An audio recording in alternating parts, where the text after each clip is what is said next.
What's going on, guys? It's Jimmy here. We are now on the fourth day of the war that has started. Israel has declared war against Hamas and Palestine. Take a look here. The death toll has already reached over 1,600 people, including 11 citizens already. Also, I want you to take a look here at the Iron Dome defense system that was helped built by the US, defending Israel from air attacks. Take a look at this. As we can see, there is an increase in the bombings. Let's take a look. These are live pictures right now at Gaza City and the Gaza Strip. You can see the plumes of smoke. And look, right there, a missile going off. Two.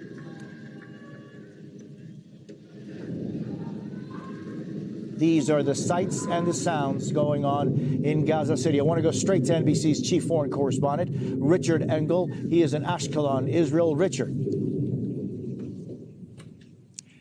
So, Jose, as you can see right now, all of these plumes of smoke in the air, this is Hamas rocket fire, and it began on schedule. It is now just 2 minutes after 5 o'clock in the evening, and Hamas, about an hour ago, warned that there would be strikes like this at 5 o'clock exactly, and just before the top of the hour, the rocket fire began. I think in the last couple of minutes, we've seen dozens, maybe more than dozens of rockets fired at this city, as Hamas said would happen. Now, the reason Hamas said that it is firing here is in retaliation for Israeli airstrikes into Gaza. Now, if you go up into the sky, you can still see a lot of the smoke trails, and you'll see these little circles. Those little circles are where the Iron Dome interception system has exploded. So the way the Iron Dome works is as the rockets come in, and I very much suspect that there will be more of them soon, the Iron Dome system deploys and in midair destroys the rockets. Now, this is also part of a psychological campaign by Hamas, because in addition to warning that there would be this rocket attack, Hamas also was issuing messages, social media messages, text messages in Hebrew to the people of Ashkelon, telling them to evacuate the city, telling them if they stayed and they were killed, it would be their own responsibility.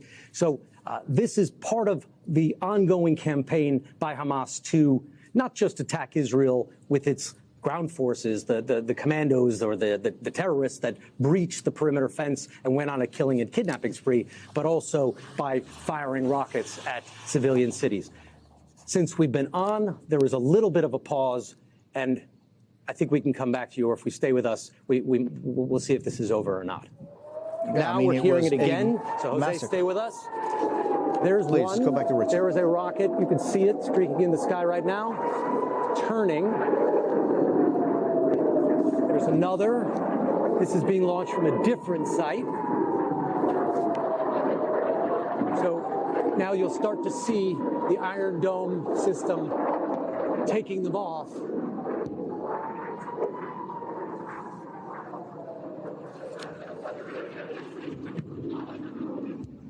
You see again, many rockets, many interceptions. Not much damage, no damage. Richard, this is, I don't even know how to describe what we're witnessing in real time. And again, I just keep thinking about you and your crew and of course everybody there at Ashkelon who is really under a direct mortal threat. They certainly are. And this hospital, so we not only, again, to reassure viewers, not only did we set ourselves up in a bunker, we are near the hospital. And this hospital was built for exactly this kind of situation. The emergency rooms and the critical care units are underground. The hospital itself is a bunker. So this country is very well prepared for rocket fire. They've dealt with this before. They've dealt with this in previous conflicts. But what was different this time is the ground assault and all of the hostages that have been taken. So we're going to stay where we are because it's unclear how long these barrages last. We've been here now. It is just approached, I'm looking at my phone, about 9 minutes after the hour. We've seen two barrages. The first one far more intense. The second one that you just saw, relatively small, with maybe a dozen or more, maybe 20 rockets. Difficult to count when they're in motion. So we will see if there's a third or a fourth or a fifth. So just imagine if you were there in Israel, if you lived there in Israel, and you're dealing with this. Already 1,600 people dead and many more injured, thousands injured here in just 4 days of the fighting. This will probably go on for a long time. Of course, we know that fighting there in this area has been going on for hundreds of years. It's very, very sad. It's very, very sad. In fact, this is biblical. You can read about this stuff in the Bible, and you can read about this in the comments section as well. Many people talking about this.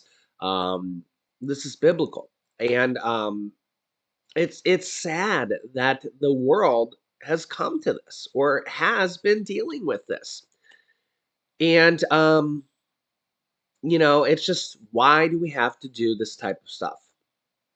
It's a shame. Also here today, Russia said earlier here today it deserved a seat on the UN, United Nations Human Rights Council, after having been stripped of its United Nations Human Rights Council last year. Remember, the United Nations is simply just the world voting, and they were removed from their United Nations Human Rights Council because of what they have done in Ukraine. Remember, Russia had admitted to taking 700,000 children from Ukraine and sending them to Russia to re-education camps. This is part of the reason why Vladimir Putin has had a ICC, International Criminal Court, arrest warrant issued against him in dozens and dozens of countries against him. Literally just taken from their families, from their mothers and fathers who born these children, literally just taken from them. Similar to the Holocaust in World War II, just taken from their families and probably will never be seen again by their families. But yet Russia says they deserve to be reinstated on the Human Rights Council, even though they were just stripped from this right last year, and the war is still going on. They're still invading Ukraine and still launching missiles at apartment buildings, hospitals, playgrounds, schools. So the United Nations voted on this today, and as you can see here, Russia was denied a seat on the United Nations Human Rights Council. So the world spoke again and said, no, you don't deserve a seat on the United Nations Human Rights Council. You're invading another country. You took 700,000 children from another country. Russia lost a vote in the General Assembly to Albania and Bulgaria, failing in its bid to be restored to the council after its suspension last year. Yeah, Moscow's bid to return to the United Nations top human rights body fails after vote.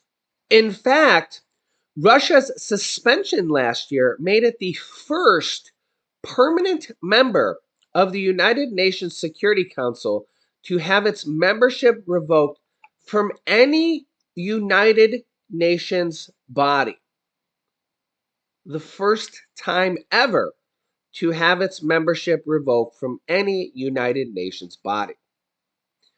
You guys can let me know your thoughts on that here in the comment section. So this really is an unprecedented time. It really does feel like World War III is already happening. We have two major wars going on right now. And this is really just feels like the start of things. The start of things, because, well, War II Israel and Palestine is just getting started. It's day number 4. Russia says that the Ukraine-Russia war will or could last decades, or over a decade, is what Dmitry Medvedev, the former Russian president and potentially president in line behind Putin, says that this could last over a decade. So let me know your thoughts here in the comments. I will keep you up to date, and it's crazy what is going on here. Don't forget to like and share these videos. Subscribe down below. It's completely free to do so. Click here to see the speaker race happening right now, or you can click here to see what is happening with major strikes across our country. Thanks for watching, guys, and I'll see you in the next video.